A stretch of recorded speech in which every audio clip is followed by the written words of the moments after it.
پرون یو مولانا بیان کو په پیر بابا کې یو سړی و 45 کاله یې د خپلو بچو دپاره مزدوري کړې وه ملیشیا په دوبۍ کې سختې تېرې کړې وي د خپلو لوڼو د خپلو زامنو ډیمانډونه یې پوره کړي او چې واپس راغی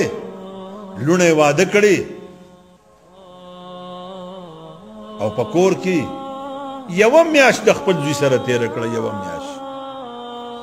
د رمضان المبارک میاشت ده او مازدیګر دی د کوره بار ته راووت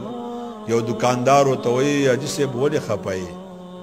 وایي سړیه ما 45 کاله د دې خپلو بچو دپاره مزدوري وکړه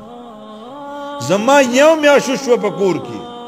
چې زه راغلی یم زه هم زه به لږ د سکون ژوند تېر کړم بوډاوالي کې یم یوه میاشت کې زما زوی ماته هغه کنزل هغه سپک سپور ماته وایي چې زما ژوند تنګ شوی دی نو مازدیګر ټایم دی د شوګر مریض دی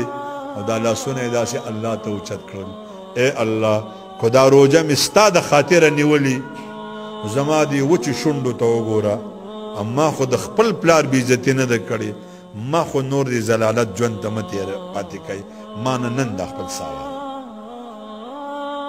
او لږه لحظه پس هغه وفات شو دا به هم زوی وي چې خلک به ځي دوا به وکړو دی به هم وایي دوا وکړه چې زما پلار خدای وبخښي دا ماشوم به هم وایي چې زما بچي به پیدا شي او بیا به ما ته وایي چې ابو بیا به ما ته وایي چې داجي او بیا به ما له خپې چاپې کوي سوال نه پیدا کېږي